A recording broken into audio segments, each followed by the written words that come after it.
Hi, எல்லாருக்கும் வணக்கம். Welcome to Iniya's diary. இந்த தண்ணீர் பற்றி சொல்கிறேன்னு சொல்லியிருந்தேன். அதுக்கு முன்னாடி Balachander sir, director Balachander sir இயக்கின தண்ணீர் தண்ணீர் அப்படிங்கிற படத்தை பாருங்க அப்படின்னு சொல்லியிருந்தேன்.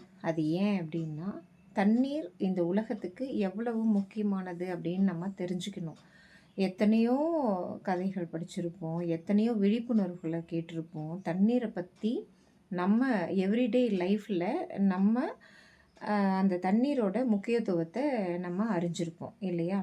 இதெல்லாம் மீறி இதை திரும்ப திரும்ப சொல்ல வேண்டிய அவசியம் என்னென்னா, தண்ணீர் அவ்வளவு முக்கியமானது. கண்டிப்பாக இந்த கடிகாரங்கள் இந்த உலகத்தில் டெய்லி ரொட்டீன் லைஃப்பாக நம்ம லைஃப்பில் டைம் எவ்வளோ முக்கியமோ அதுக்கு ஈக்குவலாக தண்ணீரும் ரொம்ப முக்கியமானது அப்படிங்கிறது தான் இந்த வீடியோவில் நம்ம பதிவாக பார்க்க போகிறோம். எப்படின்னா, இப்போது தீபாவளி வந்தது. தீபாவளி வந்தபோது இந்த பட்டாசெல்லாம் வெடிச்சிட்டு இருப்போம், ரொம்ப மகிழ்ச்சியாக இருக்கும். ராவணனை கொண்டுட்டோம் அப்படின்னு சொல்லிட்டு பட்டாசெல்லாம் வெடிச்சிட்டு ரொம்ப மகிழ்ச்சியாக இருக்கும். அதே சமயத்தில் அதர் சைடு பார்த்திங்கன்னா, நிறைய இந்த நாய்கள் பற்றிய விழிப்புணர்வு வீடியோக்கள், அதை எதிர்த்து வீடியோக்கள்லாம் போடப்பட்டிருக்கு. இதை நீதிமன்றங்கள் வரையிலும் ஒரு பேசுபொருளாக எடுத்துகிட்டு போயிட்டு அதை நாய்களை எப்படி கண்ட்ரோல் பண்ணுறது, அந்த உயிரினங்களை எப்படி காப்பாற்றுறது அப்படின்லாம் பேசிகிட்டு இருக்கோம். அதில் ஒரு பாட்டு தான் இந்த தீபாவளி, தண்ணீர் எல்லாமே வரும். தண்ணீர் பற்றி அப்புறமா சொல்கிறேன். தீபாவளி எப்படி வருது இந்த காலகட்டத்தில் அப்படின்னா, ஏதோ ஒரு பண்டிகைகள் வருது. ஆனால் தீபாவளிங்கிறது பட்டாசு வெடிக்கிறது, அது சத்தம் அதாவது சவுண்டு, நாய்ஸ் பொல்யூஷன் அப்படிங்கிறது எல்லா அரசாங்கமும் நாய்ஸ் பொல்யூஷன் இருக்கக்கூடாது அப்படின்னு சொல்கிறாங்க. இருந்தாலுமே இது மனிதர்களுக்கு மட்டும்தானா அப்படின்னு சொல்லிட்டு பார்க்கும்போது இது அனைத்து உயிரினங்களுக்கும் தான். விலங்கினம் அப்படின்னு சொல்லிட்டு நம்ம பார்க்குற மாடுகள், நாய்கள், பூனைக்குட்டிகள், பன்றிகள், கழுதைகள், எத்தனையோ விலங்கினங்கள் நம்மை சுற்றி இருக்குது. ஏன் நம்ம கண்ணுக்கு தெரியாத இந்த இப்போது ரயில் பூச்சின்னு சொல்லிட்டு எல்லார் வீட்லேயும் மழை காலத்தில் எல்லாமே வருது பாருங்கள். அந்த பூச்சிகள் அந்த பட்டாசுனால் பாதிக்கப்படுது. ஈவன் சின்ன உயிரினம் அது, எலிகள் இருக்கிற எலிகள் எல்லாமே பாதிக்கப்படுது. இந்த நாய்ஸ் பொல்யூஷன் தேவையா அப்படின்னு பார்க்கும்போது நம்ம கண்ணுக்கு தெரிகிறது நம்ம டொமஸ்டிக் அனிமல்ஸ். அது ரொம்ப பாடாப்பட்டுக்கிட்டு இருக்கோம். அது ரொம்ப லோயல். ரேபிஸு இது நாய்கள் மனிதர்களை தாக்குது அப்படிங்கிறது ஒரு டிஸ்கஷனில் போயிட்டு இருந்தாலுமே, அதை கண்ட்ரோல் பண்ணுறதுக்கான டிஸ்கஷன்ஸை நம்ம பண்ணிகிட்டு இருந்தாலுமே, இதில் நம்ம பார்க்க வேண்டியது என்னென்னா, அந்த உயிரினங்களையும் பாதுகாக்க வேண்டியது மனிதர்களுடைய கடமை தானே. நம்ம தானே அந்த பட்டாசு வெடித்து நாய்ஸ் பொல்யூஷனை கொண்டு வரோம்.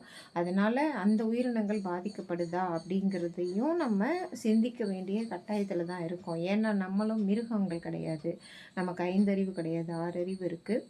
மனிதர்களாக அனைத்து உயிர்களையும் பாதுகாப்பதிலையும் அந்த உயிரினங்களுக்கிட்ட இருந்து நம்ம எப்படி பாதுகாக்கணும் அப்படிங்கிறதையும் பற்றி தான் டிஸ்கஸ் பண்ணணும் ஒழிய, ஒரேடியாக அந்த உயிரினத்தை அழிச்சு விடணும், ஒரேடியாக நம்ம மனிதர்கள் நம்ம கீழே தான் அந்த உயிரினங்கள்லாம் இருக்குது அப்படிங்கிற மைண்ட் செட் இருக்கக்கூடாது அப்படிங்கிறதும் இங்கே விழிப்புணர்வாக பதிவிடப்படுது.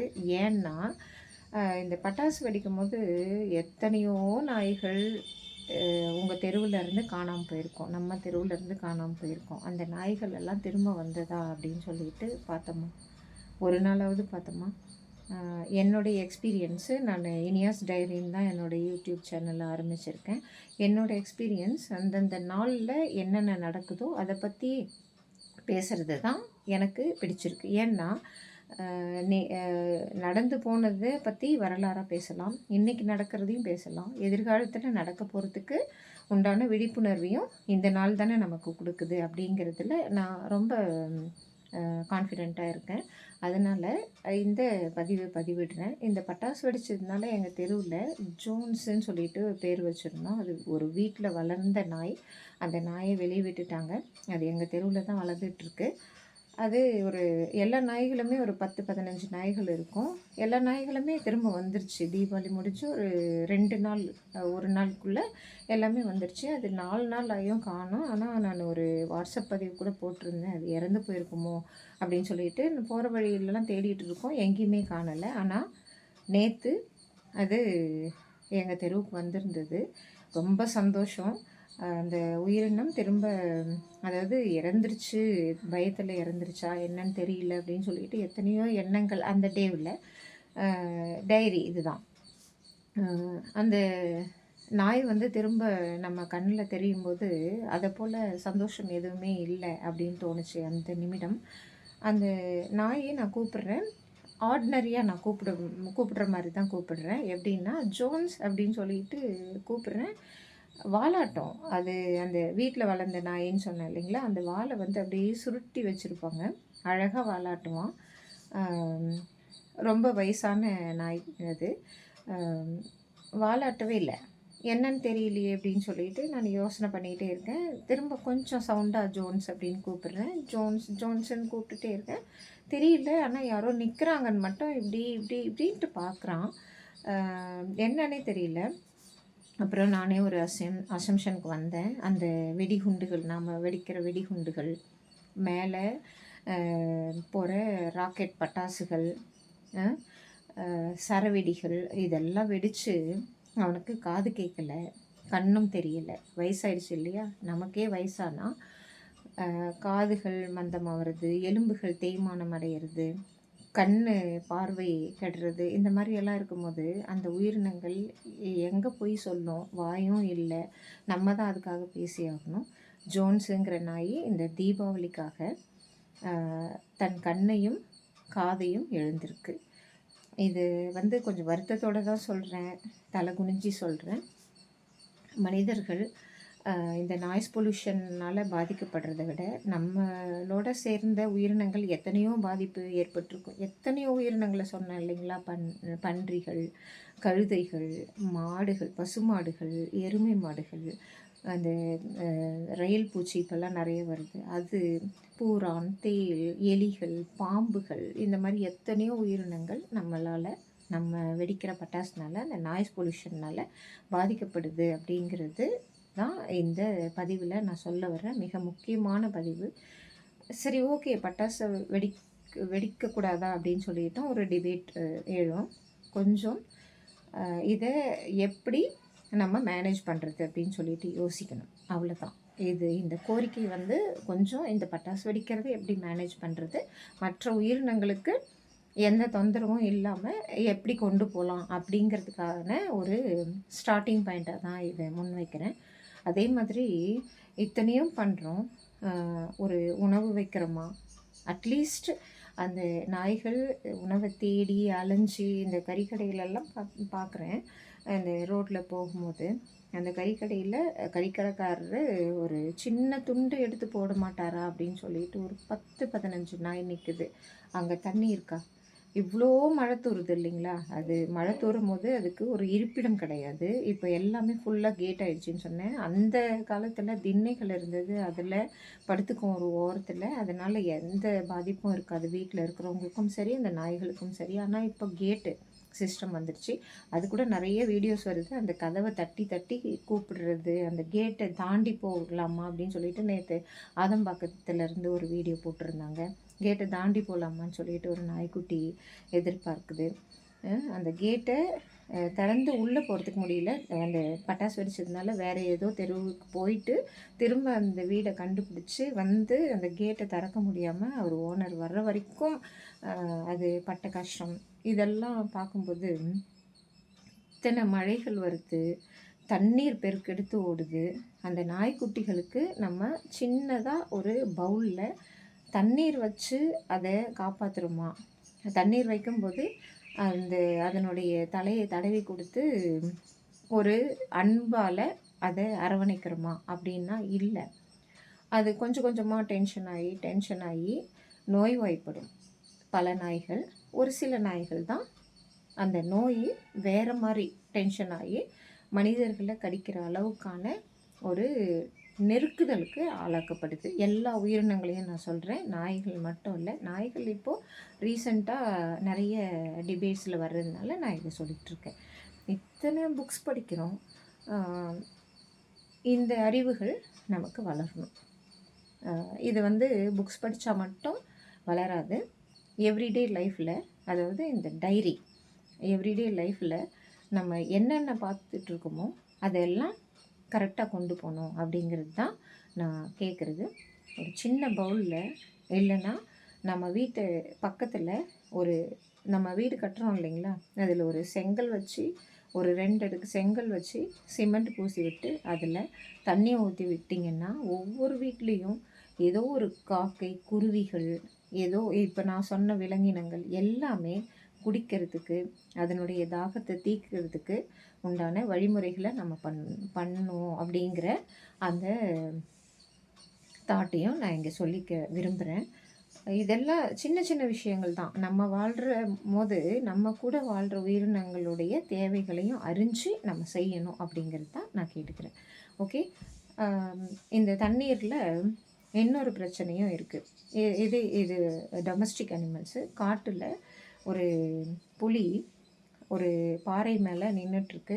அது தன்னுடைய குட்டியை வாயில் கவ்விட்டுருக்கு. அந்த சைடு ஆற்றை கடந்து போகிறதுக்காக குட்டி தண்ணியில் விட முடியல. அது உணவை தேடி அந்த தண்ணியிலேருந்து அந்த சைடு கரையை கறக்க முடியல. அதை எப்படி மனிதர்கள் அதுக்கு உதவ முடியும் இல்லைங்களா? இந்த உயிரினங்கள் உதவக்கூடிய நிலைமையில் இருக்கிறதுக்கு நம்மளால் முடிஞ்ச உதவிகளை நம்ம செய்யலாம். காட்டில் புலிக்கு போய் உதவ முடியுமா? புலி கிட்ட போயிட்டு அந்த குட்டியை கொடு, நான் உன்னை காப்பாற்றுறேன் அப்படின்னு சொல்ல முடியுமா? சொல்லவே முடியாது. அந்த சூழ்நிலைகள் அந்த மாதிரி இருக்குது.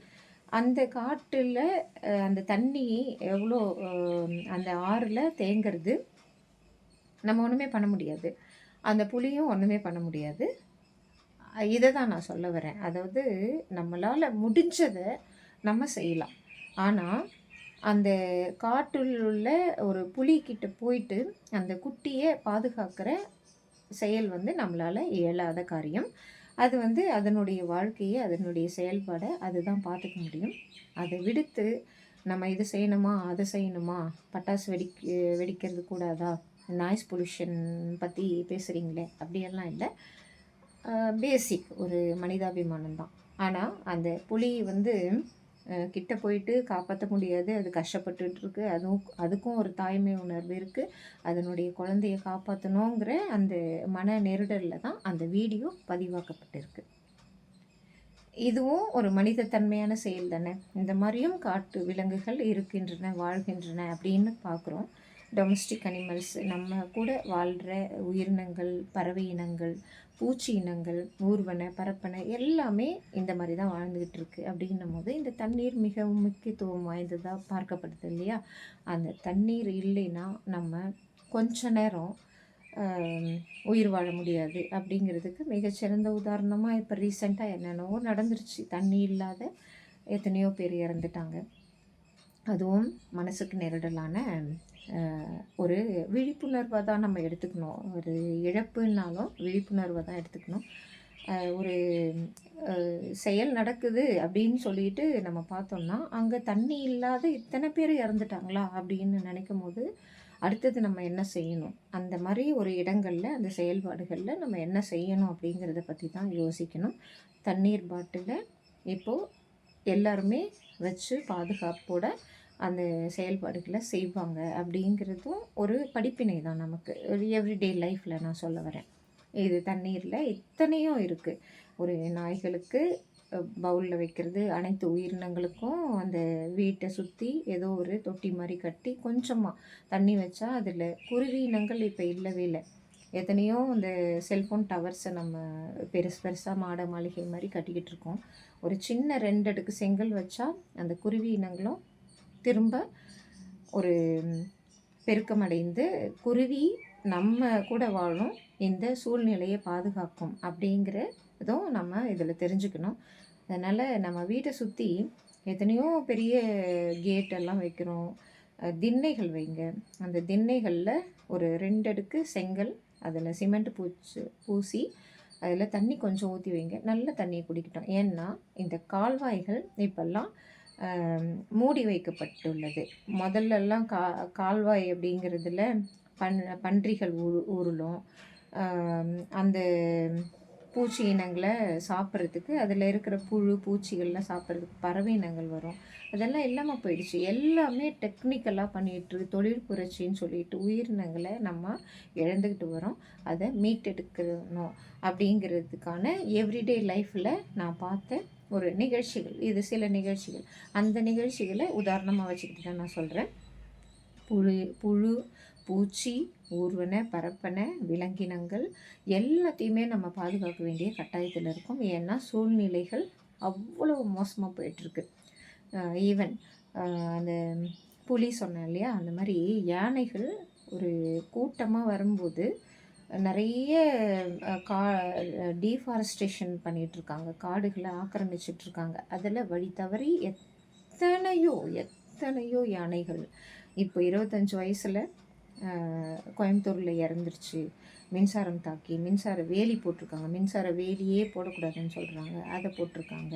அப்புறம் ஏதோ ஒரு படையப்பான்னு சொல்லிட்டு ஒரு யானை பெரிய தந்தத்தை வச்சுக்கிட்டு அது பாட்டுக்கு சுற்றிக்கிட்டு வருது. இதெல்லாம் நம்ம கொஞ்சமாவது நினச்சி பார்க்குறோமா? இது எவ்ரிடே லைஃப்பில் நடக்கிறது. இது கொஞ்சமாவது நினச்சி பார்க்குறோமா? அந்த ஃபாரஸ்ட்டில் இடம் இல்லை, அந்த கூட்டத்தை விட்டு வெளியே வந்துருச்சுன்னா அந்த யானைகளும் அதை திரும்ப சேர்த்தாது. அந்த யானை எங்கே போகிறதுன்னு தெரியாமல், வழி தெரியாமல் ஒரு நிலத்துக்குள்ளேயோ அந்த நிலத்தில் விளையிற அந்த விளைநிலங்களில் இருக்கிற அந்த உணவுகளை தேடியோ வந்து இறக்குறது, இல்லை நம்ம வீட்டை சுற்றி நடந்து வாக்கிங் போகிறது, இதெல்லாம் சூழ்நிலை அழிவுகள். இந்த உலகத்துக்கான சின்ன சின்ன அழிவுகள் இதெல்லாம். அதே மாதிரி ஒரு சிறுத்தை பார்த்தேன். இந்த குப்பையை கொட்டி வச்சுருக்காங்க பாருங்கள், அது ரொம்ப கஷ்டமாக இருந்ததுங்க. பசுமாடுகள் குப்பையில் போயிட்டு அந்த பிளாஸ்டிக்கு இந்த வாயில் இருக்குது, அதுக்குள்ளே உணவை எடுக்கிறதுக்காக அந்த பிளாஸ்டிக் கொஞ்சம் கொஞ்சமாக உள்ளே போகுது பசுமாடுகளுக்கு. அந்த பாலை தான் நம்ம குடிச்சிக்கிட்டு இருக்கோம்.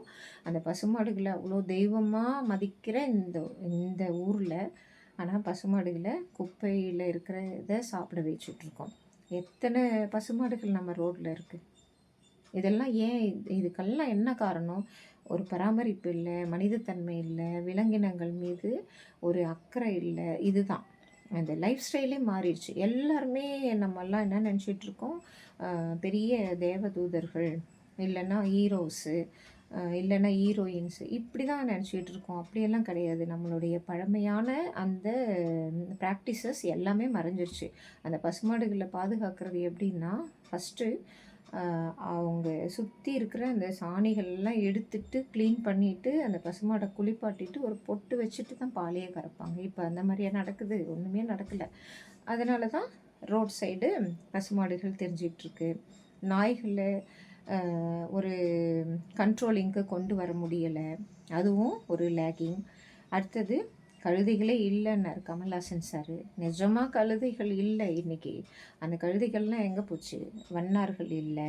அந்த வண்ணார்கள் இல்லாததுனால நான் அடிக்கடி சொல்கிறேன், இந்த டீனேஜில் இருக்கிற பசங்களோட அந்த கழிவுகள்லாம், மருத்துவ கழிவுகள்லாம் சேர்ந்து தான் இந்த ரேபிஸ்ன்ற எதோ வருது. எல்லா உயிரினங்களுக்கும், நாய்க்கு மட்டும் கிடையாது, எல்லா உயிரினத்துக்குமே. ஏன் பசுமாடுகளுக்கு வராதுன்னு நினைக்கிறீங்களா?